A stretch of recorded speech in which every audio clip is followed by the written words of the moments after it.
What do you think is the biggest contributor to why people fail in attaining their goals? So how far should discipline take over? Responsibility, Yeah. patience, emotions, all this. We're kind of confused on how to attain our goals, right? And we confuse success with motivation. Like we assume that the more motivation we have, the higher likelihood of attaining our goals.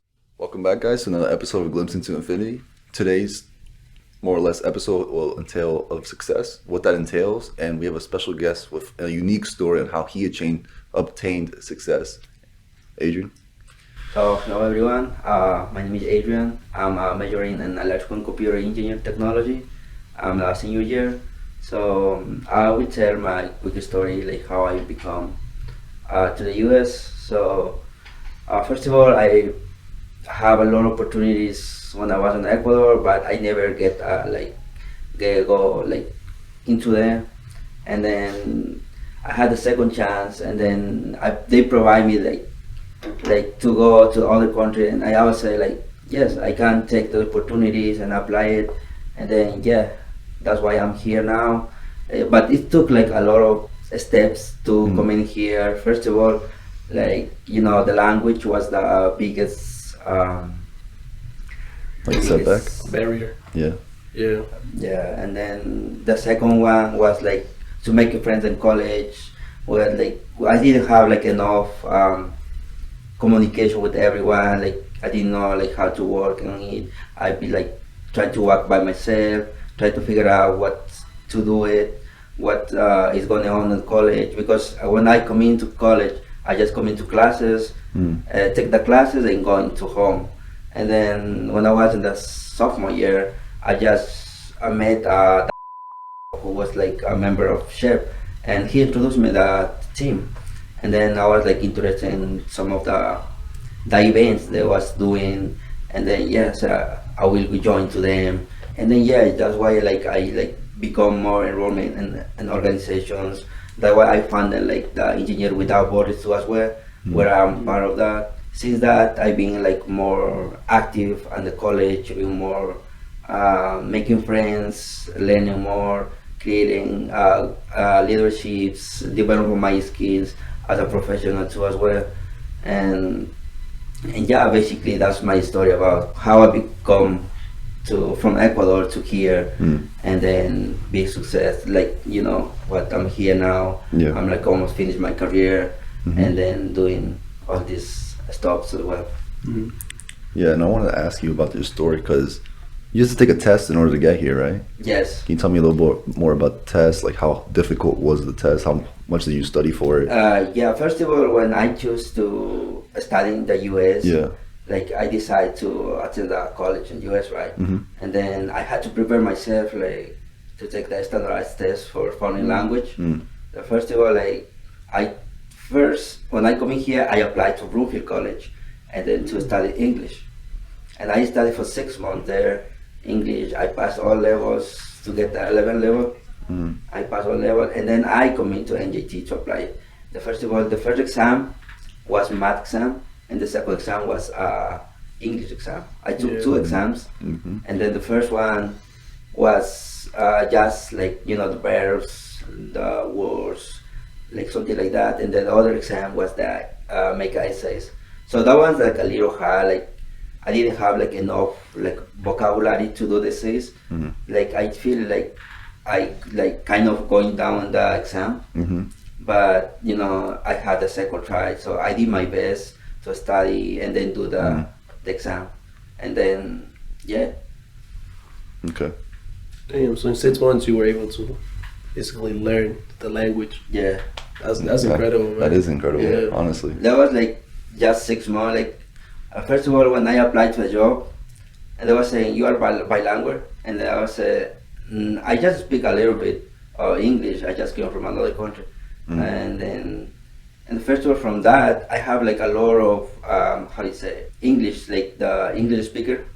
I have a lot of people there, and then they was speaking to me as I kind of understand what they're saying, and then trying to respond some a few words and then basically after that I put a lot of effort to learning English, and then after that I applied for the UPS where I learned more English with other people too. Yeah. They were speaking a lot, and then also about that. So that was my successful job too as well.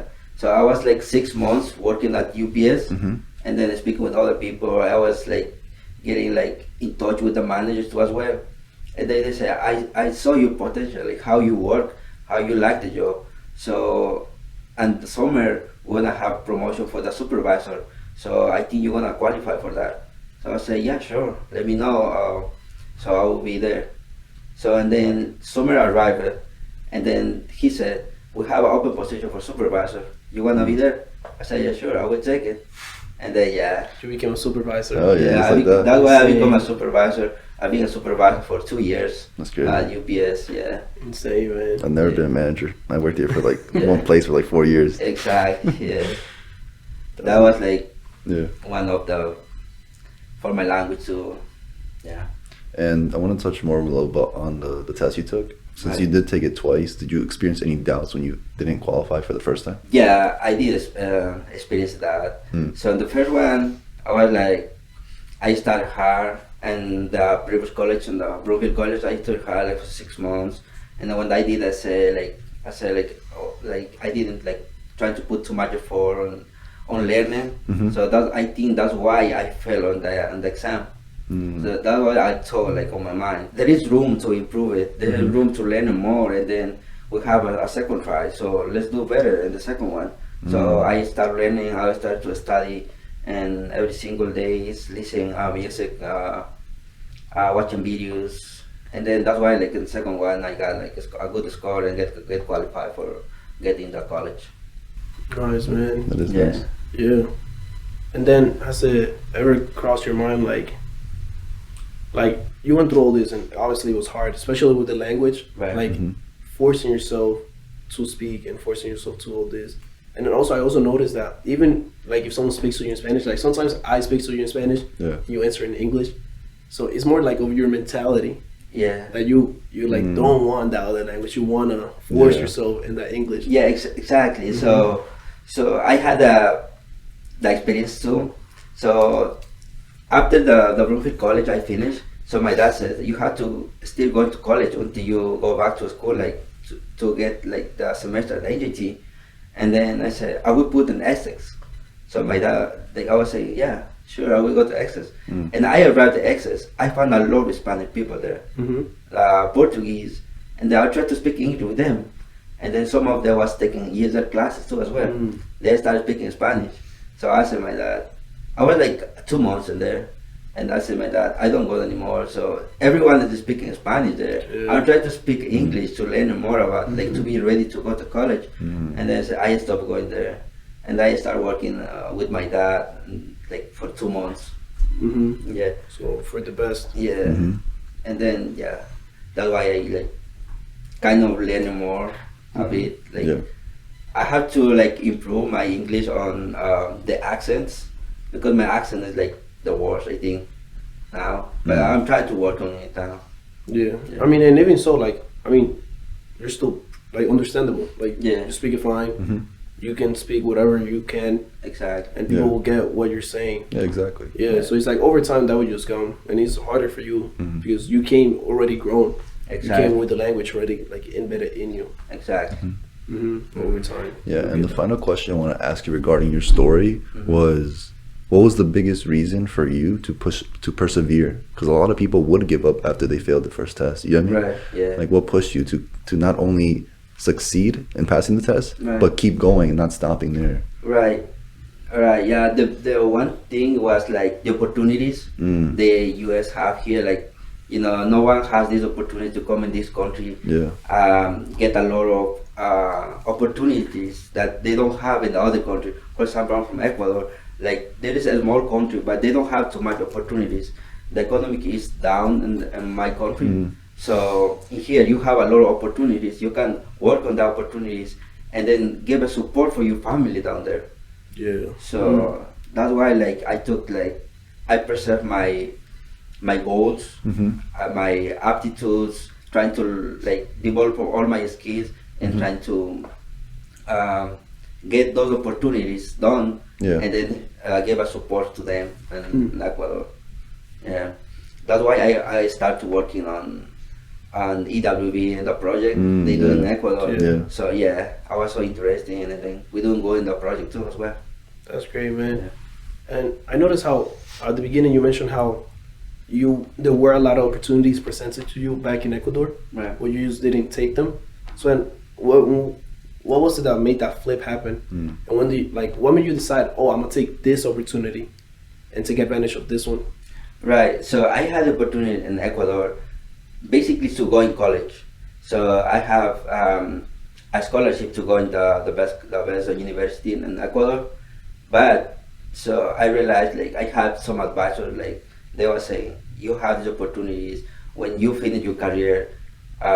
You're gonna be the same thing. Like you're gonna find a job easy here, but if you take these other opportunities going there, you're gonna have like a lot of opportunities, like growing, developing your skills, something like that.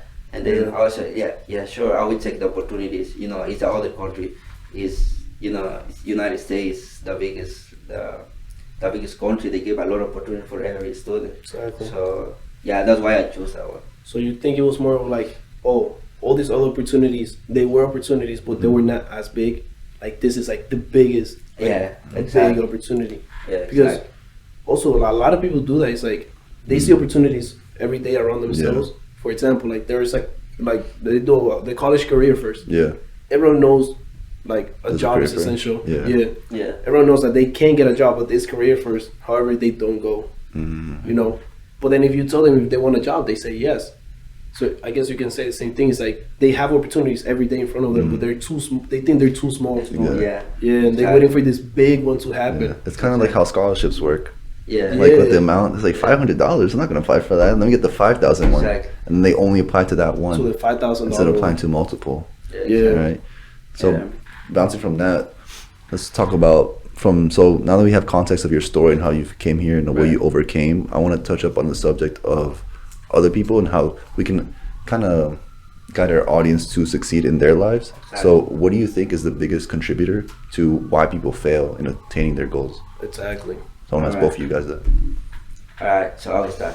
So I think the people fail on their goals is like they have the goals set up, but they don't like get used to the goals. Like for example, I have this goal, but I just have it in my mind, but I never like work on it. Like I never implement on it. Yeah. But after let's say I'm trying to do this project to finish next week, and then I didn't start work until like a day before to present the project, and then I start working the day before to present the project, and then the project gonna be the worst. So I think the same as the goals they put in on their life. Yeah. So they didn't start work early on the goals. They will start like little late, and that's why I think that people always fail about that. What do you think, Juan? I think I see it kind of as, and it kind of relates to kind of like your story, how you mentioned. It relates more to like type of responsibilities over, I guess, passions. Yeah. Because passions run out. Like you can be passionate about something and then get to a point where like there is no more going until you suffer for that, right? Yeah. Like if you're passionate about basketball, Yeah. there's a point that you can get good enough at basketball, playing casually, playing with your friends, and you're passionate about that. But then if you wanted to keep going, then it's when you start struggling. You have to put in those extra hours working at like 6 a.m. You start shooting, back to back. And after that, it's no fun no more. Yeah. It's no more casual. And the passion it's gone because that's when you start suffering. Yeah. So that's when passion stops and like responsibility kicks in, like duty kicks in. You're like, I want to get to the NBA. Yeah. It's like, that's like a kind of responsibility. Related to what you said, it's like if, like, let's say if you make it here, then you can support your family back there. You mentioned how a lot of opportunities here, but the ultimate goal that you mentioned was to be able to support your family back there. Yeah. So that passion of opportunities, that passion of like being successful, whatever, that can run out because there's a point where like that you can't get past that without suffering, without putting in extra hours, extra work. And now that's when the supporting your family back at home kicks in. That's when that's what really keeps you going. And I have similar stories like that with like family members. They came here and they didn't want to be here. They didn't like the country because they came in from a life of like joy back in their home countries. It was easy to just be happy, go out partying all the time. And they came here and it's totally different. Like they had to work harder, and they wanted to go back. They were like, I don't want to be here. But then that kicked in, the same thing. Like the responsibility kicked in, and then that's when their life started changing. They start meeting new people. They start liking it. So I think that plays a big contribution. I think you're like I feel like there's no wrong answer to the question. I feel like there's a lot of things, right? It could be laziness, lack of motivation, but I feel like the biggest thing is like the lack of perseverance. A lot of people given the same situation as Adrian wouldn't continue after they failed the first exam, right?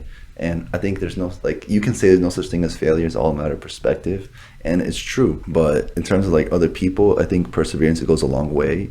And not only that, but some people say that they're really quick to assume that other people fail because they didn't want the dream enough. But if you look deeper, that's not necessarily true. Right. If you look deeper, sometimes it could turn out that they never really wanted the goal to begin with. You get me? So bouncing off that, how important is advice when attaining your goals? Because if people don't listen, because I feel like advice is like a double-edged sword, but I'll leave it to you guys. Like, why do you think people, or how important is advice when it comes to obtaining your goals? Because you said you got advice from your counselor. Yeah.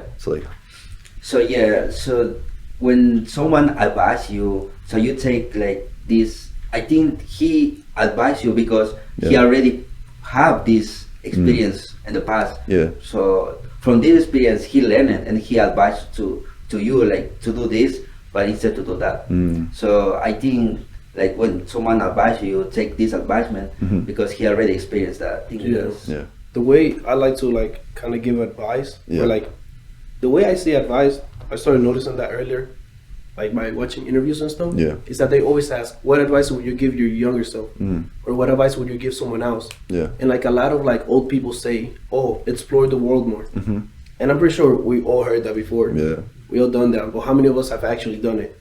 And I'm pretty sure those same old people that said explore the world more, they were also given the same advice. So a lot of people are out there giving a lot of advice, but people are just not following them. So whenever they say, what's an advice you will give your younger self now that you know what you know? It's like, that wouldn't really matter because the younger self wouldn't have followed it anyways. He probably heard that advice and he didn't follow it. Like I can tell you, hey, you should go to that career fair. And then not go yourself. And then, and then 10 years later, that person that I told you should go to a career fair, like finds a job, becomes like a CEO, and then he's on an interview and he gets asked, what advice would you give in your younger self? Oh, I would have told my younger self to go to more career fairs and network more. It's kind of ironic. It's like, you didn't do it. Like someone told you to do it and you didn't. And it's like, that's like you said, it's a double-edged sword. It's like people give advice all the time. It's just people don't take them. And I think it's ironic that you mentioned that because a lot of times when answering that question, it's more so not advice it's advice that you would give someone else to take, right? But if you never took it yourself, how do you expect people to follow it? You get me? And the thing with advice, the reason why I said it's a double-edged sword is because sometimes people, like we discussed, they repeat other people's mistakes, but sometimes they do the opposite and only listen to other people's advice, and they go down this rabbit hole of never making their own decisions. You get me? So I think that's why advice is a double-edged sword. And jumping from that, let's talk about patience. How important is patience in achieving your goals? And do you guys think it's okay to take shortcuts to attain your goals? That's a good question. That's a good question. So I think patience, that would be best thing to achieve each goals. Everyone, because if you don't have any patience, like you have set up a goal, like to do this, but if you fail in that goal, for example, you fail in that goal, and then you don't have patience, you're gonna like say, I'm not good in that, I'm gonna drop it that goal. So if you have patience, you like achieve a lot of goals, you keep on going, like what I was telling before, like there is room to improve everything. There is room every day. You're learning from that. You fell down in little things, but you learn in big things. Exactly.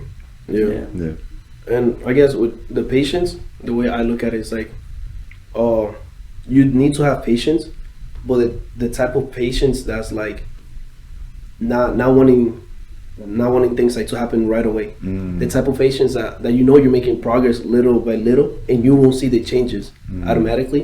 But like if you go all the way back to what you have now, then you see the changes. Like going to the gym, right? It's like you won't get the Fit shape in you the day. want in Yeah. 1 week. Yeah, exactly. You know, that's being impatient. Yeah. The patience is going every day Mm. and then like working out a little. Yeah. Yeah. Yeah. So now, Yeah, I had to like when I was learning English too. Mhm. Like I was like trying like I was three months I think learning English. Mhm. Like I was saying like I'm not like captain any word. Like I didn't like understand like some of the words, but I said like I don't learning like too much. I don't like Mm. doing this doing that. Like Yeah. I didn't like have so much patience on that. So and then later that I like got to understand like I had to have patience to learning everything. So I think that's the good one too. so Have patience to yeah. learn it too. So now that we mentioned like patience, Yeah. responsibility, advices, Mhm. I was watching this show and it's the like one of it was regarding like a semi true story Yeah. of like one of the killers of Pablo Escobar, Mm. right? And he's like one of the he died a couple years ago, but he was one of the last people alive from like the Medellin cartel. Yeah. And like on the interviews, they will always ask him, "It's like, why are you the only one alive? Why are you still alive? This and that." Because there's still people out there that will want to kill him. And he was like, "Because I have discipline." So he says his whole life he's been disciplined. He knows that every time he goes out to the street, he knows what to do, and that's all part of his discipline. He knows like always to watch his back. He always knows to watch everything around him. So then when do you guys draw the line between like discipline and everything else? Like up to how far should discipline take over responsibility, Yeah. patience, emotions, all this? Another example is like people in the military, right? Yeah. They have a lot of discipline, Exactly. and their discipline overtakes their emotions, The personal life. yeah, They come personal back. life, Yeah. the decisions they make when they're out there, and this is the discipline. That's why they're successful in their missions and all this. Right. So when do you think that line should be drawn? When it comes to discipline, I feel like it's interesting because a lot of times I end up saying the same answer, but it's true. I feel like anything you need a balance, right? But more so, discipline is extremely important when it comes to your priorities, right? If you don't know what your priorities are, I feel like you need discipline. Because technically, if you already knew your priorities, you don't need as much discipline as you think you need, because you already know what to do. It's just the act of doing it that's a different matter, right? So I don't think it's a matter of discipline. I think it's a matter of motivation. But then what will happen like in a day that you are not motivated? Because motivation Yeah. is not something definite. Motivation Yeah, depends exactly. on other factors. It's like how you're feeling, Yeah. whether the thing that you're doing is being successful. So what happens if you don't have motivation? Is that when discipline kicks in? Because discipline persists. Discipline is like right there always. Yeah, you're right. When there's no motivation, then discipline. Discipline persists. kicks in. Yeah. Yeah, I would say the same. I'm agree with what Steven says. So, for example, when you have like some disciplines, for example, I love to play soccer, but so I don't have this discipline developing myself, because in the younger age I lose those because I don't have like too much focus going like to be like a professional player on soccer, because I choose like in my mind another future for my career, for my life, another future. And then, but I just love to play soccer. I'm a good, like, let's say I'm good playing soccer too as well. And then, but I don't have developed that discipline. But like more, I'm going like what I gonna be in the future. What like that thing is gonna bring me to me on my life. So I think that will be too. Sorry about that, guys. We had technical difficulties. Yeah. So we ended off with Juan talking about discipline and how that affects you in terms of your goals. And jumping from that, I want to ask you guys kind of a deep question. So when it comes to goals, a lot of people argue that you should always set goals, like attainable goals that you can reach every couple like year or two, and then you always set goals for yourself. Right. But some argue that you should always have goals kind of like difficult or really difficult to obtain, and that way you're always working towards something. So do you guys agree with having goals that are easily attainable, or goals that are kind of out there, difficult to obtain? I think we should have the attainable goals, because when you build the goals, you have to have the aptitude, the measurement, how you gonna implement the goals. So don't be like too much specific in the goal, because sometimes when you go walking through to the goals, so you don't feel like you're gonna get the same goal you found in the beginning. You're gonna get at the end. But sometimes they like while you going in the middle of the steps you're going, you change your mind and then you start changing your goal. Like in the end, you have like a different idea for the goal. So I think like it's gonna be like a attainable goal. Yeah. So that way, like you have your development skills, you have your measurement, how you gonna manage that goal. So I think we should be that. Yeah. Similar, I think it's like the goal should be undefined in the sense that like not specific one thing, because once you reach that, then you're gonna find yourself wondering and asking, what now? But then not super hard and it's specific to the point where it's like, oh, I'm never gonna reach this. For example, like let's say you tell yourself, I want to be good at soccer. Yeah.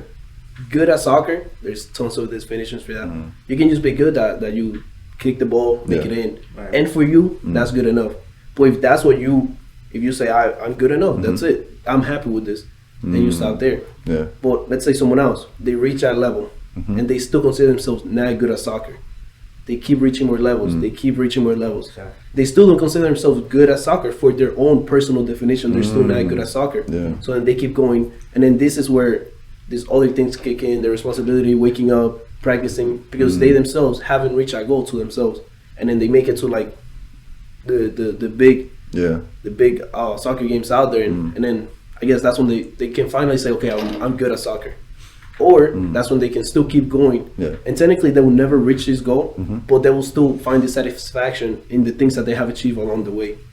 Exactly. Yeah, and that's how kind of I think about my goals. It's like I don't have a defined goal like I want this house or I want this specific car. Exactly. You know, I have like undefined goals that can also allow me to take multiple paths to that goal. You know, and not focus on there's only this one path. And it also keeps my mind open for the different opportunities out there. Yeah. You know, it doesn't block me from no, I have to follow this way exactly. to get to that place, because I don't have a defined place. I have like undefined goals. Exactly. I'm kind of like the opposite of that. I have defined goals, but undefined ways of how to get there. And I just kind of like play by the ear on the way there, and kind of using a little bit what Adrian said. For me, it's kind of like more so like about the journey than the end goal. So like for me, I have goals I want to obtain, but also goals that I set for myself to like that I don't necessarily want to attain, but it's just like goals that I can always work towards. You get me? So then that way, I'm always working towards something. Even if I'm not working towards the smaller goals I have, I'm still working towards the bigger goal, right? And that's like self-growth and stuff like that, right? And So, like for example, what's one of your goals? Like one of my goals? Yeah. Like short term or like long term?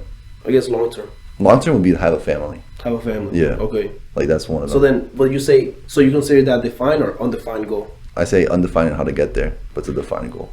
That's what I'm saying. Like Okay. I have defined goals, but Yeah. undefined ways on how to get there. Like I'm not saying I need a Puerto Rican girl, 3 kids. Like, you get me? Exactly. So that's a defined goal, though.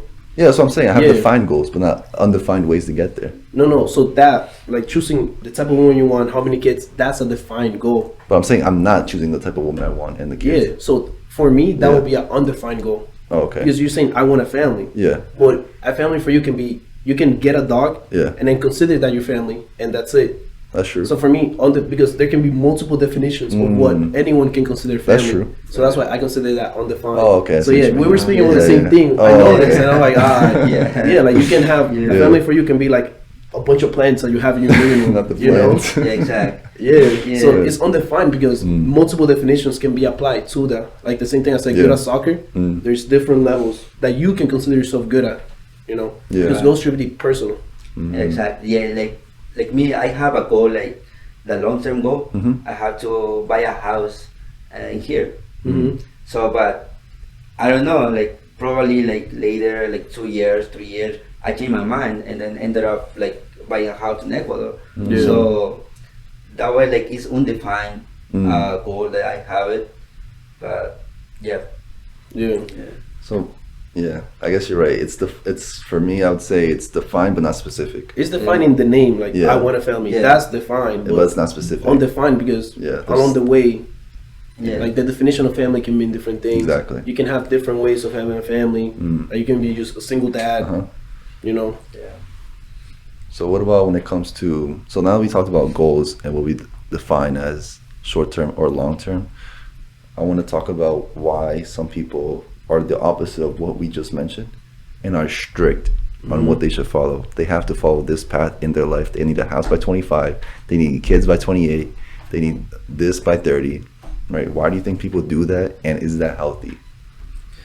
I think the only thing that come in my mind is like they having a lot of support for their parents.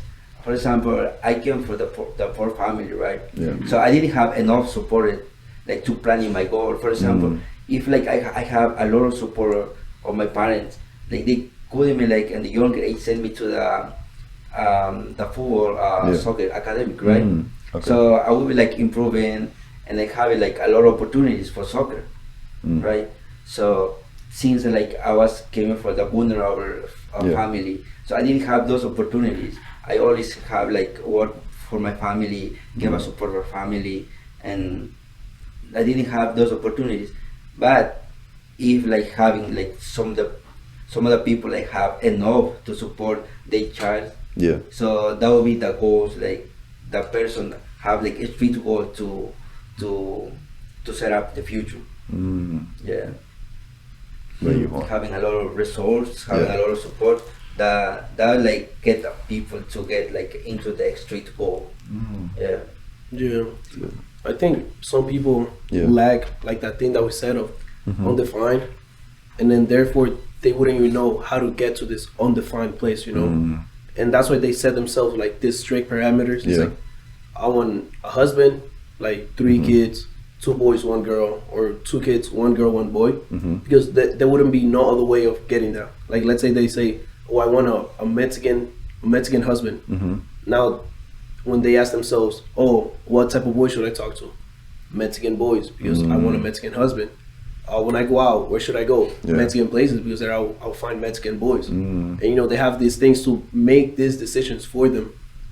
But then I think that's also a double-edged sword, because that limits them a lot in the opportunities. And then when they finally get that goal, like let's say with a car, they say, oh, I want this car, this specific car, and after working their whole life for that specific car, they get it, and then they see another car, and it's like, damn, I should have looked into more cars, you know, see other options.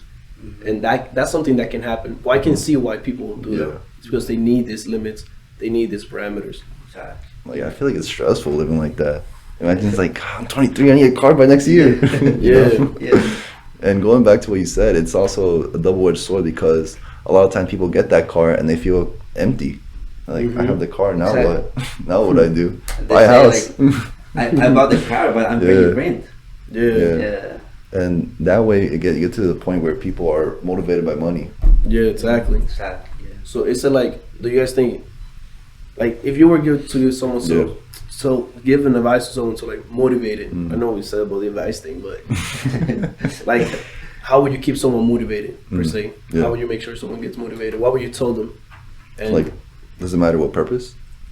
I guess for the purpose to achieve their goals. Okay. Like for their goals, what would you tell them to keep them motivated? And would you look at it as okay if you were to tell them like, oh, be motivated by the money? If it's like a money related goal. Okay. Right. If it's a money related goal, I feel like, so like, this was something I was talking to Adrian about earlier. I feel like what money attributes to us as a society is what I call short-term motivation, right? It doesn't really give you long-term motivation, because once you have these materialistic objects, you're kind of left wondering what's next. You know what I mean? So you resort to another materialistic object and another one, like it doesn't end. So then my advice for people to stay motivated is to look within, because a lot of time, because like I feel like we as a society have gone to the point where we're kind of confused on how to attain our goals, right? And we confuse success with motivation. Like we assume that the more motivation we have, the higher likelihood of attaining our goals. But that's not necessarily the case. You just need some motivation. So I would say look within. Yeah, I would say the same, because sometimes someone has a lot of money, but they don't have like enough like how to invest those money, their money, right? So in the meantime, for example, the people got injuries, like something like they got like a very really injuries, Yeah. or get like a very sick. So all this money that he invested in something, so they don't have it. They don't have the money. So and then they gonna realize, so I should be use the money for my health. I should be use the money to care about myself. So my food, like what Yeah. I'm eating. So and then I think that is the way like the money, which should be like the short term and the long term too. But Yeah. yeah, Exactly. Yeah. I think it's like your motivation Mm-hmm. should be only for yourself. Like the things you do should only be for yourself, Yeah. and not if it's for any other reason. Then that's gonna run out. yeah. Like if you want a lot of money Mhm. to buy expensive things, to look expensive, to look like you're rich, Yeah. that's eventually gonna run out. Because if you pull up in a supercar, Yeah. you're gonna break some necks the first time you pull up, probably the second and third time. But then the fourth, fifth time that the same people seeing you, The 100th time. they're gonna stop Yeah. looking. They're like, Yeah. oh, there he goes. Like Yeah. you just stop looking, not caring. So that's gonna run out. Yeah. If you go to the gym, so other people could like look at Mm-hmm. you, they're gonna stop looking, right? And then it changes. The people that actually achieve things is because they do it for themselves. Exactly. And I wouldn't find a problem like if someone liked to just look at how much money they have. Yeah. Like look at all this money I have, and like, Just like flexing. yeah, no, but to themselves, it's Oh, like, oh, okay. look at all this. Like they Yeah, can be in yeah. their living room and Oh, looking at okay. their money and just Yeah. be in love with how much money they have, just looking at it. I guess that's the motivation for them because they like seeing having all that, But once they like post a video Yeah. flexing it Yeah. for other people to see, that eventually, if that's their main purpose, that eventually gonna run out. Like the gym, if you do it because you like the feeling, if you like the feel of the pump, if you like to see yourself being fit, you're gonna keep doing it Yeah, because exactly. you don't wanna lose that feeling. Right. Yeah. I feel the same. Like what Juan is saying. Like some of the people, like the rich people, like there's like the more humble people there are. Exactly. Like for example, the poor people, they have a money, but they like buy like expensive clothes. They buy expensive things. So I think like in the long term, they're gonna like they need their money because some like let's say they lose the work, they don't have enough money like storage. They have like enough money investment in something. So for example, the rich people have this money invest in something. That's why they are successful. They are like keeping growing up. So develop their Yeah. skills, everything like that. So they use a smart way to use the money. Yeah. So the other people like I see like a lot of Hispanic people. They work like let's say they work in construction. They have a lot of money. They bought like a good cars. But sometimes or everything is gonna like ended up. They don't have like for example the illegal people. They don't have Yeah, papers. exactly. So they're gonna get like pulled up for the police and they're gonna send back to Ecuador. What they doing here? They're gonna like use in Ecuador because they don't have anything here. They use everything on the bought this car, buying like Yeah. expensive Yeah. clothes, everything like that. Yeah. Exactly. But it's crazy how sometimes like people get blinded like by the wrong motivation, what motivates them to buy things. Yeah. Because something happened like with me and one person. And it's like this person was like, oh, they wanted to buy an Apple Watch, right? They were asking me like, which one should I buy? And well, they told me they wanted to buy the latest one, Okay. right? That's when I knew. I was like, all right. When they say that I want to buy the latest Yeah. one, They don't know what that's they're how I talking know. about. Yeah, they don't know. And I was like, listen, the latest one, like at the time it's still the sits. This one is the sits. And I told them all about the sits, but I was like, look, another one, the SE, also came out. It's the same thing. They look the same on the outside, but the only thing is that the SE doesn't have like the oxygen blood level thing, like to measure your oxygen levels in your blood. And they were like, no, I still want the sits. And he's like, are you ever going to use the oxygen level blood thing? And they're like, no, I don't even know what that is, but I want the sits. And it's just crazy because they just wanted the latest one, like the sits. And then the other day they were telling me, oh yeah, I don't use it because I find no purpose in using it. Jeez. Yeah. And I'm like, you see, wrong motivation right there. And just lost all that money. I'm not sure exactly why that person was motivated to buy it. Obviously, to show other people. Yeah. Exactly. Yeah. And then no one probably said anything. And they Exactly. No one probably said anything. Just and you see it now. They don't even use it because Yeah. they have no use for it. They have no use. That's true. And I think it's like motivation is kind of like, it's kind of like friends. You need to have quality motivation more than quantity. Exactly. Just because you have more motivation doesn't mean You're gonna Exactly. get closer to your goals than anyone else, right? But Juan, I wanted to ask you this because you said something interesting that when you pursue your goals, it should be mostly about your own self. What about someone who has goals based off not their own goals but like their family's goals? Yeah, so kind of like Yeah. Adrian said. Well, here's the thing with family. Yeah. And it's because family is a loop. And since we always grew up with our family, family is like the closest people we have to us. Yeah. And let's say, for example, Adrian, something happened, like God forbid, something happens to his family members over in Ecuador, Yeah. like something related, like that he could have fixed, right? Yeah. Like let's say one of them gets admitted to the hospital, or just anyone, something happens in their countries, get admitted to the hospital. Yeah. Adrian, let's say, doesn't send the money, something ends up happening. That in turn hurts him because he had a deep connection with that the family family, member. yeah. Therefore, him being motivated to help his family and seeing his family happy and seeing his family also succeed in turn brings him happiness. Because like since we're also close with family and like Yeah. some friends and like with the significant others, that's how it works. That's why sometimes when a lot of people get in relationships, Yeah. they always say, "Oh, I like to buy my partner things more than I do myself." Yeah. And I spoil my partner more than me. Because spoiling their partner, seeing them happy, seeing them enjoy these things, in return brings them happiness. Exactly. Yeah. And I feel like it's a combination of two things. It's like you also want to see them happy, and it's also You want to be happy. yeah, exactly. You want to be happy yourself. Yeah. And I feel like the things that attribute to that, I feel like those people that you're mentioning are people who aren't necessarily materialistic. Because some people buy others to kind of, because like we're kind of like grown up with this rewards and conditioning. Right. Like you do something good, you get something in return. So sometimes people do it for the good reasons, just for happiness. But sometimes people do it to expect something in return. Exactly. You know, and like just like I feel like a lot of things we mentioned today are like a double-edged sword, and that could be one of them. Because then you have these expectations of, hey, I need a favor. Why aren't you saying Well, that yes? still relates to what I said. Yeah. The goal of getting them something Yeah. was with personal reasons because they will expect something in return based on that. Yeah. So I do think like Yeah. we're all selfish when it comes to that. Like Yeah. it's rare for someone to like do things for others, like just without complete detachment from yourself, right? Yeah, Like with the partner thing, yeah, seeing them happy brings you happiness. You can see if you give a homeless person $100, they will get happy. But if you don't, like, if that doesn't make you happy, like you can see anyone happy out there. But seeing anyone happy doesn't make you happy, right? You see people smiling to you all the time. yeah, But that's not the same when your significant other smiles at you. It's because you feel different Yeah. about that person smiling to you. And that's why, like, yeah. But going back to what you said about not necessarily doing something completely for the purpose of being selfless, I feel like that's one of the characteristics that some people do have. It's called altruism. Yeah, Right, when it's you- rare. Yeah, it's rare, and some people say that you should strive to be that.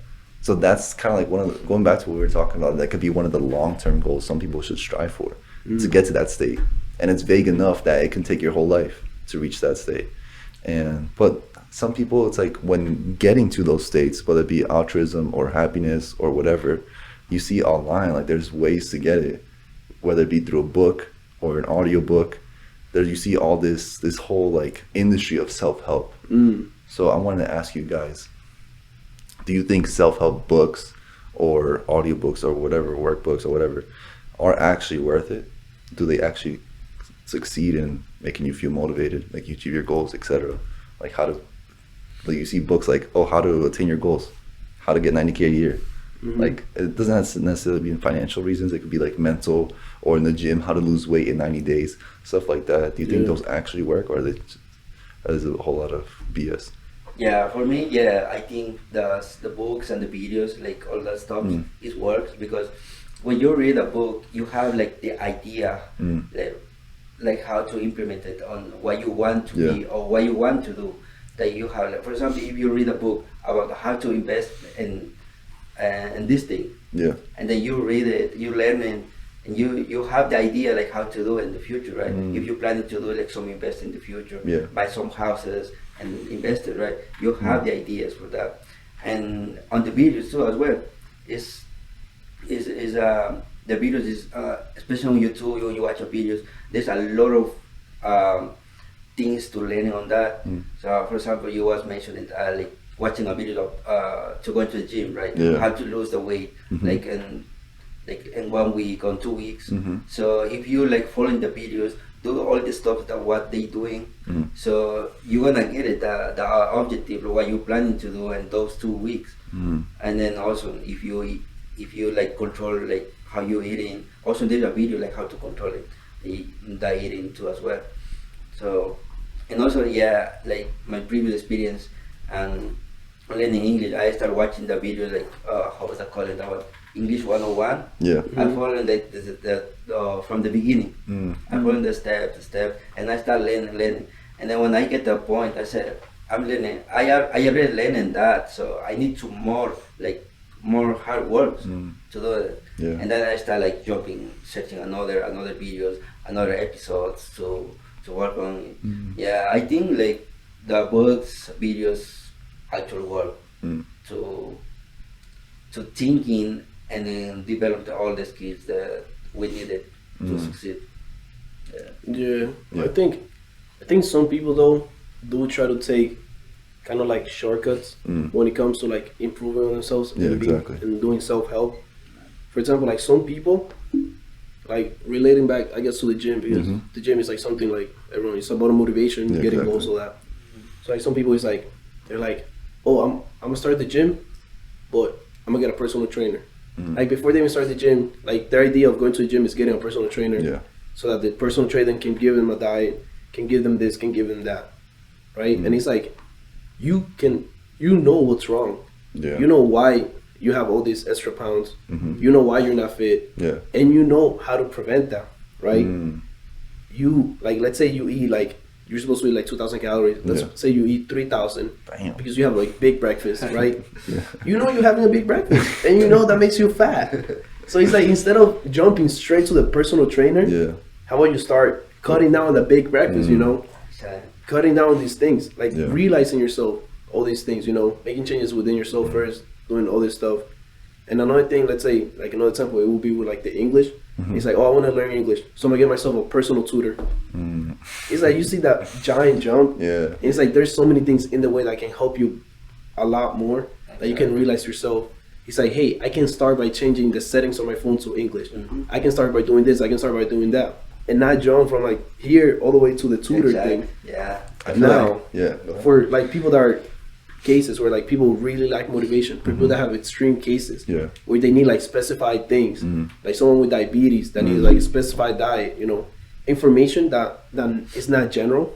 Things were like trading. That's not general information that everyone knows. With those things, then you should like go out of your way, get a personal trainer, you know. You have like dyslexia, there you should get a personal tutor to sit down with you and teach you. But if you're a normal person, just start by doing something yourself, for yourself first. Stop trying to get someone else to like force you to do it and do it, try to do it for you. While you were talking, I think I have a reason why that is. I think the reason why that is because we're just a capitalistic society, so everything could be bought with money. So growing up, I feel like we know ourselves that if we have enough money, we could do certain things. We can do certain things, or have people make our jobs easier. So I feel like basic money isn't basically, in another way of saying it, is money's basically a shortcut to a lot of things. And that's why people look for shortcuts before they even start, because they don't feel like doing the work necessary. Exactly. Right? Yeah. I have like a good example with my company, my dad company, because he like every single day he send like, they have a company to work for him and no work. They do like all these invoices, the proposals, they update the website, everything. And I was saying my dad, why are you paying too much to them? Because they were charging like, I think they were charging 700 each week doing that. So I was saying like, why are you paying too much money? You could save that. You could do something. Like, I can do this for you. Like, it's easy to do it. So you know, the invoice is not that hard to do it. You can create. I can help you to creating an Excel sheet, and then I can update your website too as well. Just send me the picture. I will help you. So don't like spend a lot of money there. Exactly. So So sometimes I think like the communication with them, like having like get like easy things. So I think that's way awesome too. It's a lot easier to just pay someone So like Exactly. teach you like everything right there and there, give you all the formula shortcuts, for everything. success. Exactly. Yeah, I feel like if you have time to spare, right? Yeah. Like if you're young, let's say with the gym, you want to start working out, Mhm. start watching videos, right? You have all the time in the world. Start watching videos instead of like being at home watching random videos. Start watching more fitness videos. Exactly. Yeah, especially now with TikTok, Instagram, they have these algorithms that they show you videos based on like what you watch the most. Exactly. Yeah. With a couple fitness videos you watch, now you're gonna get a whole bunch of videos about forms, Yeah. about exercises to do, and then you can start doing this at home. You can start seeing which ones you like, which ones you don't like. Because you have all the time in the world. Yeah. Instead of going to your parents and like, hey, give me a personal trainer. Yeah. You know, I feel like that's a waste.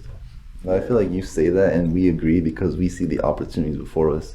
I feel like we can all say for sure that in one point or another, everyone can see the opportunities, like you said, like with the big opportunity, and why you take smaller ones in Ecuador. And I feel like the reason why that is well, here and specifically when talking about YouTube videos, I feel like a lot of times people have this motivation from watching a video and then they lose it the next day. And I feel like that's when time becomes kind of like a double-edged sword, because a lot of people don't take advantage of those opportunities in front of them, and instead they just sit in their bed all day and watch all those gym fitness videos instead of going to the gym. And they're kind of working backwards. They're like, oh, but I don't know what to do, let me watch a video. And then the next day they already forgot about the thought entirely. And it's just kind of like a cycle. It's like, oh, I want to learn languages. Clicks a video, clicks another video, clicks another video, and then never learns the language. You get me? Yeah. Yeah.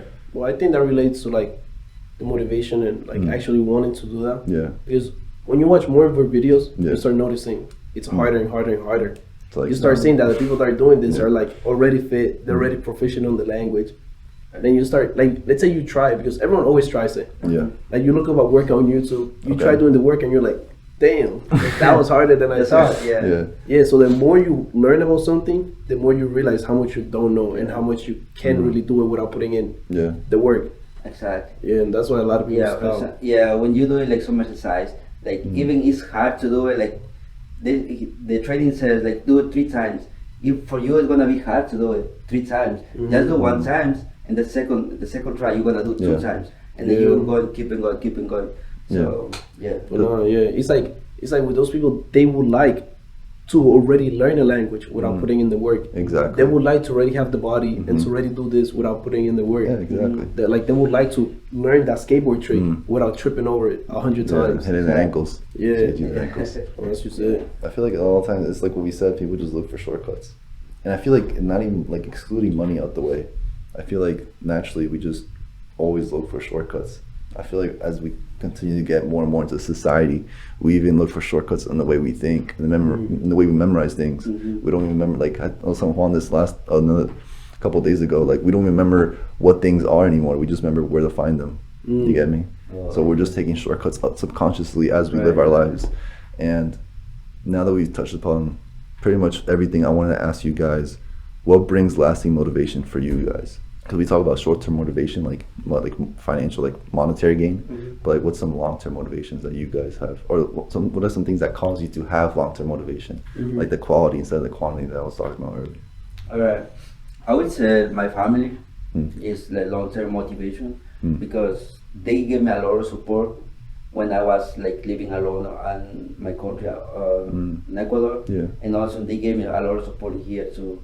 So I think my family gave me a lot of motivation to keeping growing up, right? Yeah. Keeping being like success, keeping doing things good. So yeah, that would be a long-term motivation because I have my family.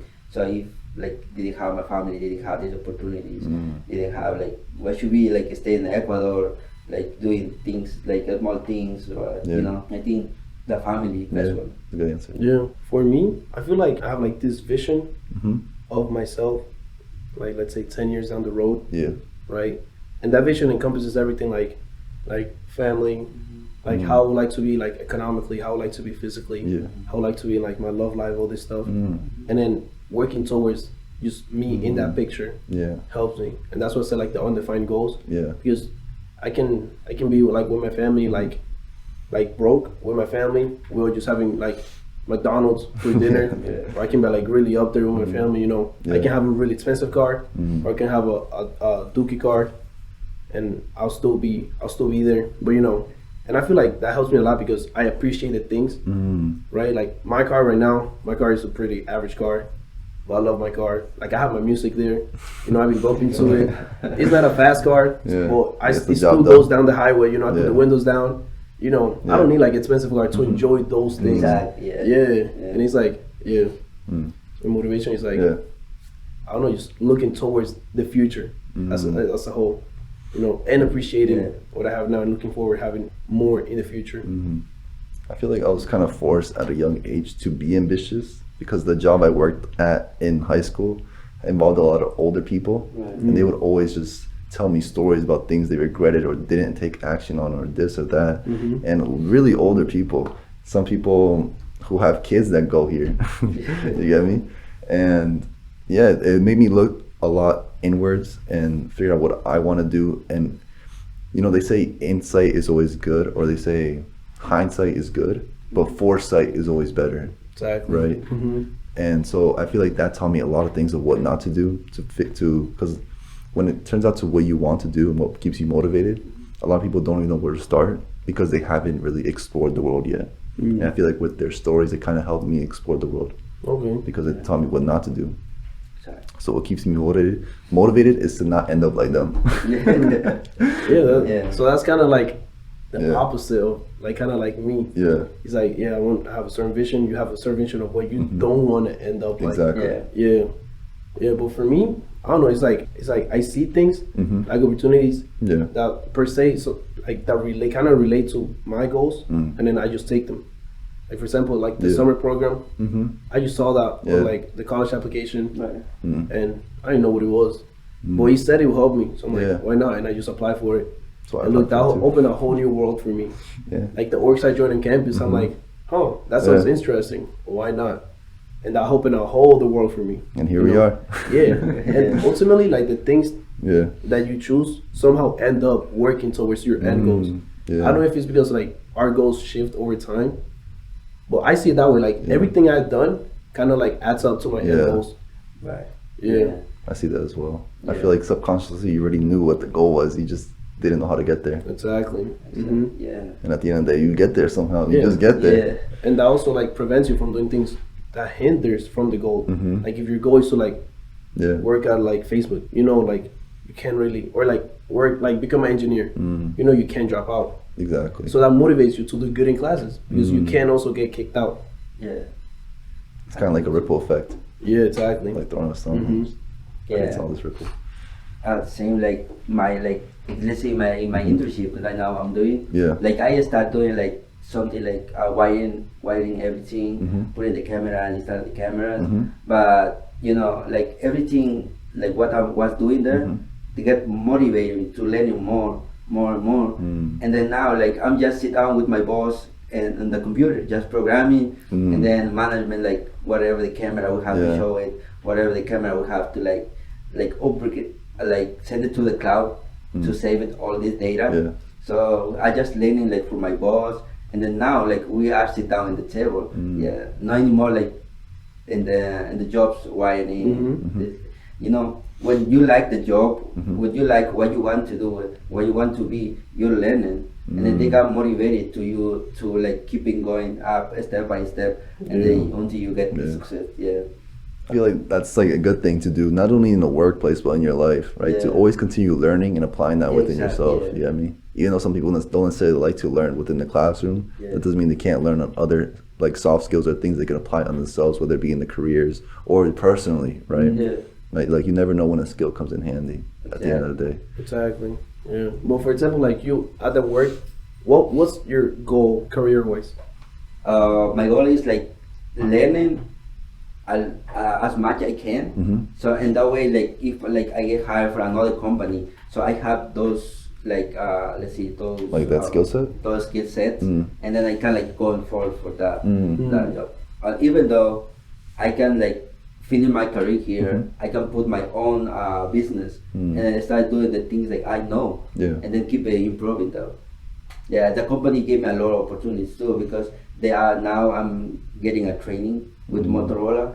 So they gave me like a lot of opportunities to get training, get certificates, and then you know with those certificates you can do a lot of things with by you creating your own business and the company too as well. Yeah. Good answer. Well, yeah. Well, with that being said, let's wrap it up, and Yeah. let's wrap it up in a good way. What advice would you guys give to other people who are lacking motivation and aren't pursuing what they want to pursue after Well, make sure everything you we said follow today? it though. Yeah. Follow this guy. This guy is doing Adrian, follow this. Adrian, follow this so he can say. Yeah. He can go first. Yeah, never going down. Every time there is room to improve it, so keep going up. Don't lose your hopes. All right. Well, Great. thank you so much, Adrian. Yeah, Bro, glad to have you, bro. Yeah, and No thank you. problem. Thank you everyone for watching. Make sure you drop some comments and your thoughts down below. Make sure you leave a like, follow us on our social medias. And as always, thank you for joining us as we take a closer step into Infinity. Yes, sir. Thank you. Thank you, everyone.